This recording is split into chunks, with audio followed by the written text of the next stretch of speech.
요한계시록은 예수님이 오신 40여 년이 지나 복음을 전하던 사도 요한이 도미시안 황제의 박해 때에 에베소의 반모섬에 유배되어 18개월 동안 유배 생활을 하던 중 반모섬의 백색 건물한 아포칼립스 동굴에서 하나님의 계시를 받아 기록한 말씀입니다. 사도 요한은 이때 소아시아의 7교회에 편지를 보낼 때 마다 로마 군인에 의해 검열을 당했었고, 만약 로마의 내로 황제가 짐승의 표이자 적그리스도라는 사실을 그대로 노출하면 안 되기에 하나님의 백성들만 이해하도록 성막론을 배경으로 하여 이방인에게는 비밀, 하나님의 백성에게는 암호 같은 의미로 해석이 필요한 숫자로 표기하여 7교회에 편지를 보낸 것이었습니다. 네로 황제의 이름을 숫자 666으로 풀면 그대로 일치하는데, 그 속에는 짐승의 표이자 적 그리스도라는 뜻이 담겨져 있었으며, 오늘날 무수히 많은 이단이나 세대주의 종말론자, 그리고 일부 신학자나 목회자들에 의해 다양한 의미로 해석이 됨을 알 수 있습니다. 첫째, 일부 종교학자나 신학자들 중 권성수의 계시록 강의와 박윤선 주석을 통해 666을 거짓 선지자로 보는 해석이 있습니다. 권성수는 자신의 저서 계시록 강의 353장의 요한, 당시에 이런 거짓 선지자가 있었지만 그리스도 재림 직전에 이와 유형론적 유사한 거짓 선지자가 등장할 것이라고 기재했으며, 박윤선 주석 259장에는 거짓 선지자이다라고 기록되어 있습니다. 둘째, 세대주의 자들의 해석을 살펴보면 요한계시록 13장 11절에 또 다른 짐승에 대하여 7년 대환난 후반부, 즉 후 3년 반에 등장할 적그리스도로 해석하고 있으며, 그 정체는 바다에서 나온 첫 번째 짐승인 정치적 적그리스도를 보좌하는 거짓 선지자 혹은 종교적 그리스도를 의미하여 666을 환난기에 적그리스도가 주는 물리적 표로 한정하여 해석하고 있습니다. 하지만 세대주의 종말론 적계시록에 대하여 올바른 성경적, 신학적인 판증을 통해 특정 시기의 사건을 다루는 것이 아니며, 이 짐승은 특정 시기의 한 인물이 아닌 모든 시대에 존재하는 거짓 선지자의 세력의 상징으로 교회 안팎에 역사하는 거짓교리, 교주 신격화, 종교적 미혹 전체에 대한 것임을 알아야 합니다. 셋째, 한국의 일부 해석자들의 주장에서 10뿔과 7머리는 중국 공산당이며, 새끼양 같은 짐승은 북한이라고 주장하고 있으며, 붉은 용은 공산주의 세력 전체로, 계시록 13장은 모두 공산주의와의 싸움으로 해석하기도 합니다. 하지만 이러한 해석의 문제점은 성경 본문을 시대 정치 상황에 억지로 끼워 맞춘 해석이며, 계시록의 상징은 단순히 특정 국가에 한정되지 않고 모든 시대에 하나님을 대적하는 세력을 의미합니다. 계시록 13장의 신학적 판증으로는 짐승은 한 국가에만 해당되지 않고 역사 속에서 반복적으로 나타나는 반그리스도적 세력을 상징하며, 겉은 양 같으나 속은 용 같은 짐승은 북한이 아닌 종교적 위장으로 나타나는 거짓 선지자적 세력이며, 국제정치 분석이 아닌 성도들에게 영적 분별과 끝까지 믿음을 지키라는 계시록의 중심 주제를 교훈으로 바르게 분별해야 합니다. 넷째, 신천지는 바다에서 나온 짐승은 장막성전에서 배도한 인물들로, 땅에서 나온 새끼양 같은 짐승은 장막성전 출신인 청지기 교육원 대행자 옥평욱 목사이며, 이만희 자신은 계시록이 예언한 이긴 자, 참 목자라고 신도들을 가르치고 있습니다. 다섯 번째, 통일교는 계시록의 짐승과 붉은 용은 공산주의 세력이며, 어린 양은 문선명 교주가 되는데, 문선명이 최종적으로 사탄 세력을 무너뜨리고 평화를 가져오는 참부모라고 주장하지만, 문선명이 탄탄한 재력을 바탕으로 국제 정치 무대에서 존재감을 과시하며 1990년 4월 각국 전 현직 행정수반급 40여 명 등 600여 명을 이끌고 모스크바로 가서 고르바초프 소련 대통령과 회동하였고, 91년 12월에는 평양을 찾아가 김일성 주석과도 만남을 가지며 형제의 연을 맺었는데, 1968년 국제승공연합을 창립하여 멸공과 승공을 앞세워 통일교를 일군 반공주의자 문 총재는 평양 만수대 의사당에서 하나님을 부정하는 공산주의는 곧 망한다고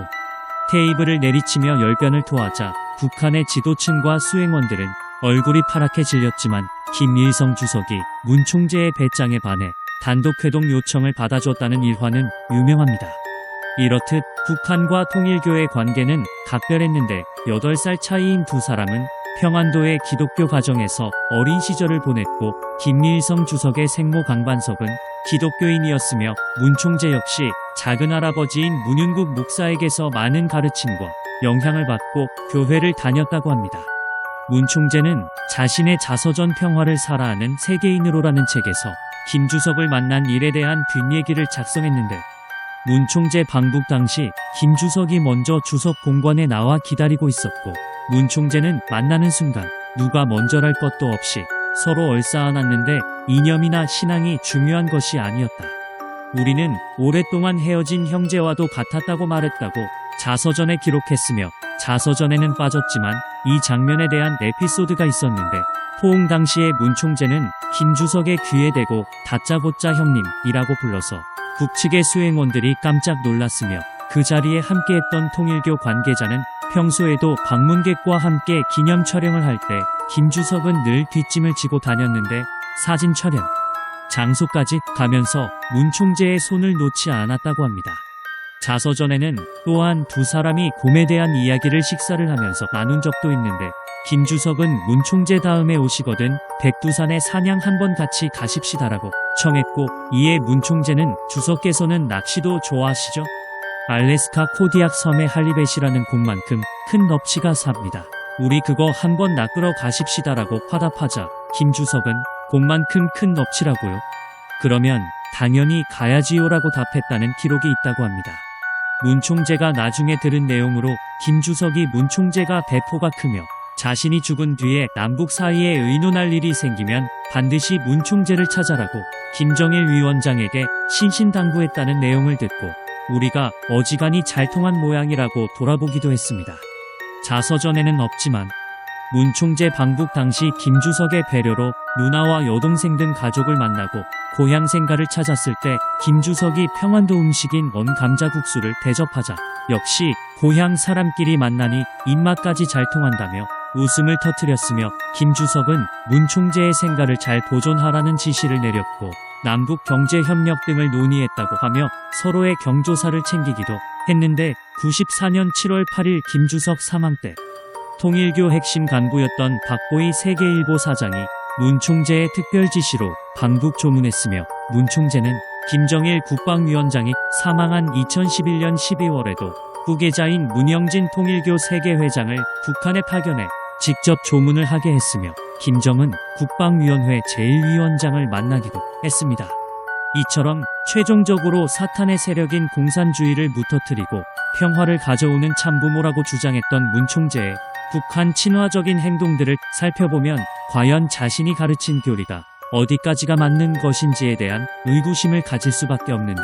성경의 상징을 교주 개인과 정치 이념 즉 반공 사상에 연결시켜 교인들을 가르친 불완전한 인본주의적 해석임을 볼 수 있음을 알 수 있습니다.